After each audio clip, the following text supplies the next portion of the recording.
Hello, today I'm going to cycle from Kirby Moorside to Baysdale Abbey on my e-bike. I could do the whole thing on tarmac, but I think I will tackle a few Land Rover tracks today. I have a Trek Allant 5 Plus, which is more of a hybrid than a mountain bike. It does have fairly fat tyres and a front suspension fork, but the tyres aren't particularly knobbly. Hope it can cope.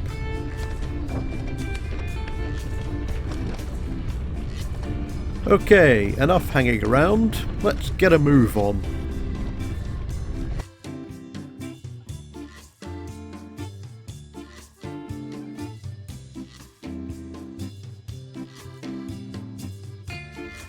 The route heads north, leaving Kirby Moorside by Castlegate and Park Lane, and then joining a fairly rough track known as Back of Parks Road and popping out on the road just outside Gillamore. Incidentally, if you turn left here, you would reach the remains of Neville Castle, one of two castles that used to be in Kirby Moorside. All that remains now is this chunk of masonry, but during the 15th and early 16th centuries it was owned by the Neville family, whose most famous member was probably Warwick the Kingmaker. It was never really a castle, more of a palace or stately home. The other, earlier castle, known as the Stuteville Castle, stood on Vivers Hill off to the right of this view. The Stuteville family lived here from 1200 to the 15th century, when it passed the Nevilles and was abandoned in favour of the other castle. Again, it wasn't really a castle, more of a moated manor house. No remains really, except a very obvious rectangular ditch in amongst the trees.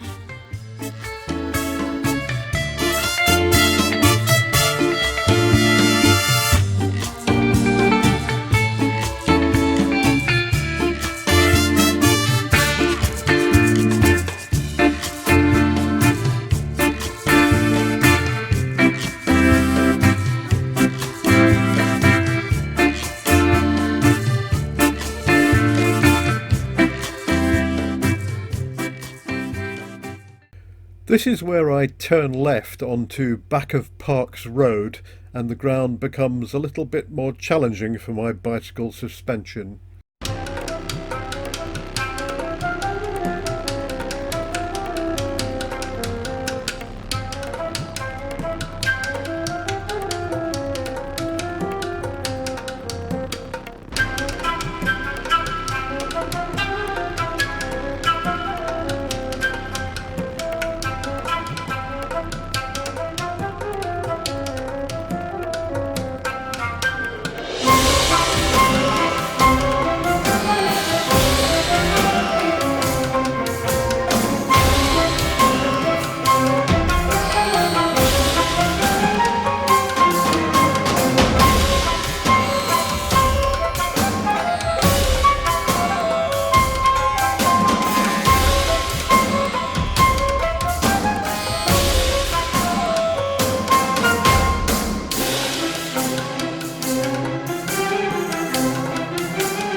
just skirting around the western side of Gillamore here.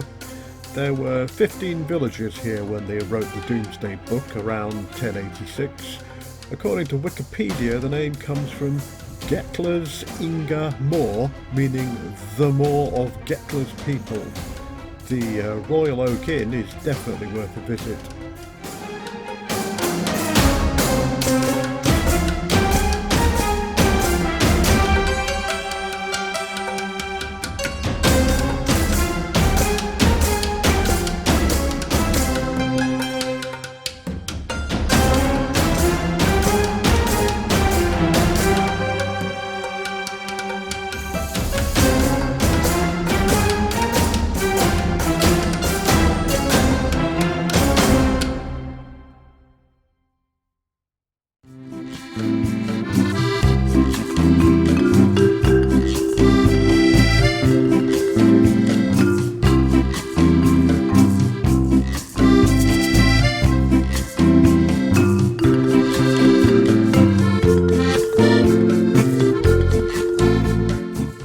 Believe it or not, but behind the buildings on the left, on Boone Hill Common, is an aerodrome. The grass runways are only suitable for light aircraft.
This cattle grid marks the end of the cultivated land and the start of the moors.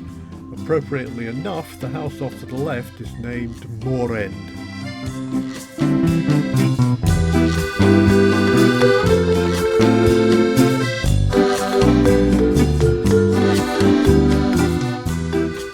This is where the tarmac heads off to the left, becoming Bransdale Road. The rough track that goes straight ahead is Rudland Rigg and must surely have once been the main road. I wonder why they chose to tarmac Bransdale Road rather than Rudland Rigg. Rudland Rigg is surrounded by many small coal pits, so in the 18th and early 19th century, when coal was being extracted, it must have been quite an important route.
At this point I cross a rough track leading from church houses in Farndale to the east and Cockayne in Bransdale to the west. Somewhere along the line we seem to have lost the sun and are now pushing through a blanket of cold mist.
If you had been here before 1929, you would be about to cross a railway track.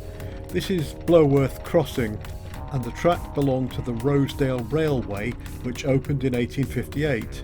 Its purpose was to carry iron ore from the mines in Rosedale to the east-southeast, to Battersby to the north-northeast, where it joins the Esk Valley Line, which still exists. In 1925 the price of iron fell and the mines were closed, although the line remained open until 1929, transporting calcine dust extracted from slag heaps.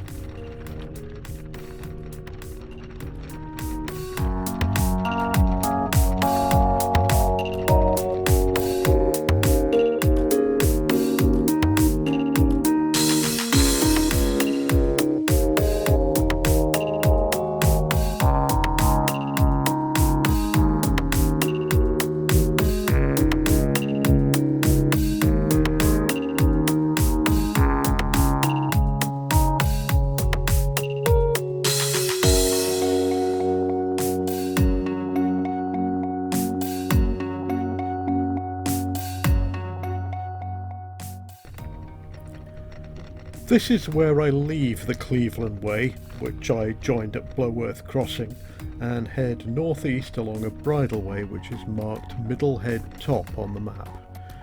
Not sure who the chain is supposed to keep out.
Aha!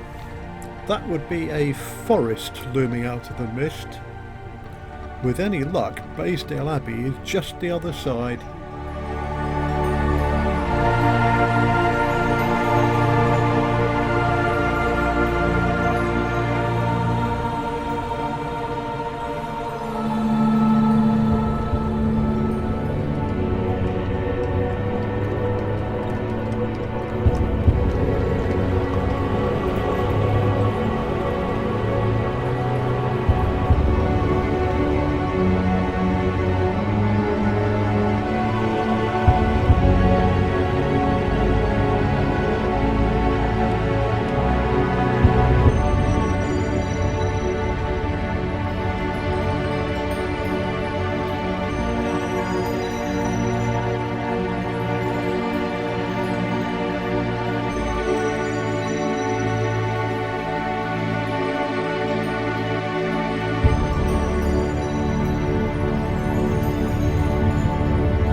On a clear day you can see Baysdale Abbey from here. Honest, it should really be known as Baysdale Priory, since there was never an abbey here, only a priory of nuns. Back in the 12th century the priory was originally to have been at Hutton near Gisborough, but was relocated to Thorpe, now known as Nunthorpe, almost immediately.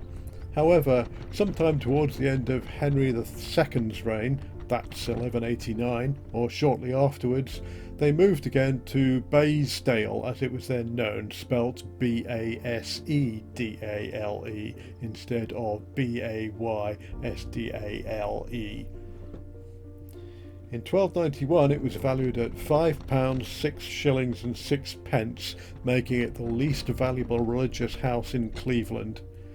One of the prioresses, Joan de Percy, was removed in 1307 for various misdeeds and subsequently left, taking some of the nuns with her. She was sent to Sinningthwaite Convent, 8 miles west of York, as punishment for disobedience. In 1308, one of the nuns, Agnes Thormondby, was deemed to have been guilty of carnis decepta blandicis, which I'm guessing refers to sexual misconduct, and left the order, but the priory was compelled to take her back. In 1343, the prioress Catherine Mowbray was investigated by a commission responding to reports of her mismanagement. It is not clear what became of her, but another similar commission was issued in 1345, suggesting things were not going well. Alice Page resigned as prioress in 1524 due to old age, and Joan Fletcher became prioress in 1524. Joan Fletcher replaced her. Fearing deposition, she voluntarily resigned and abandoned her calling, but was sent to Rosedale to do penance. Apparently she did not show much in the way of repentance at Rosedale and was sent back to Baysdale. She was still there in 1539 when the house was suppressed, with only 11 nuns remaining. The grey stone house that now stands on the site of the priory was, judging by a date over a doorway, built around 1805.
This is where my not so cunning plan starts to go a bit wrong. My plan is to cross Great Hogra Beck using a footbridge and then head east along Skinner How Cross Road, which is a bridleway. Trouble is, I cannot find the footbridge, and when I do, it is in a gully with very steep sides. Also, just because the path is a bridleway does not mean it is suitable for bicycles, as I found out. You cannot cycle a narrow path through heather. You keep ending up in deep ruts lined on each side with heather, which catches in your pedals. So I shall magically beam over to the eastern end of Skinner How Cross Road, where it reaches tarmac.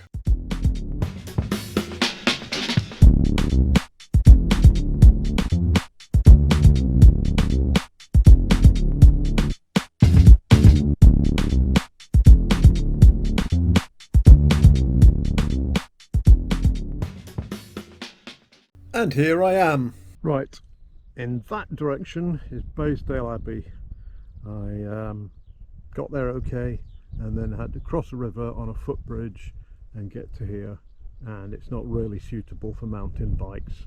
It's kind of a narrow rutted path with lots of stones in it and heather on either side, which you'll catch your pedals in if you try and cycle in it. But I got here anyway, and now we're back on tarmac. Got everything? Yep, I think so. Camera's running, phone is running Google Maps.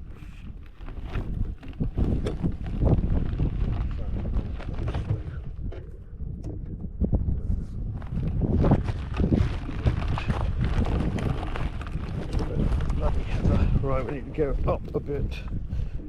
Take a fairly sharp right. No, I might need some assistance. As in powered assistance. Note that at this point I had sort of planned to do a bit more off-roading, but it didn't look like I could rely on there being a Land Rover track. The battery was half full, and the prospect of cycling home, mostly downhill, with the wind at my back, was just too tempting. Most of it's downhill and on road, so shouldn't be a problem.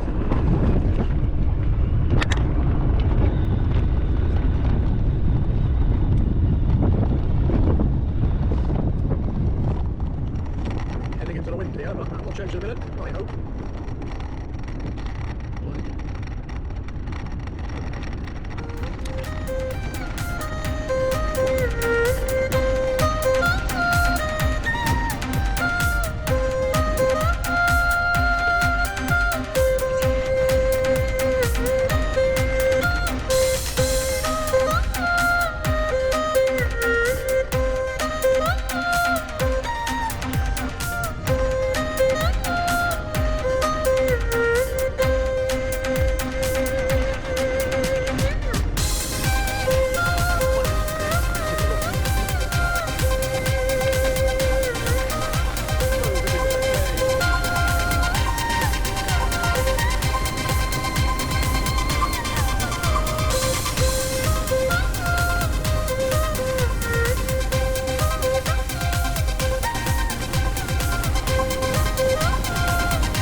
that's all, folks. Hope you liked it.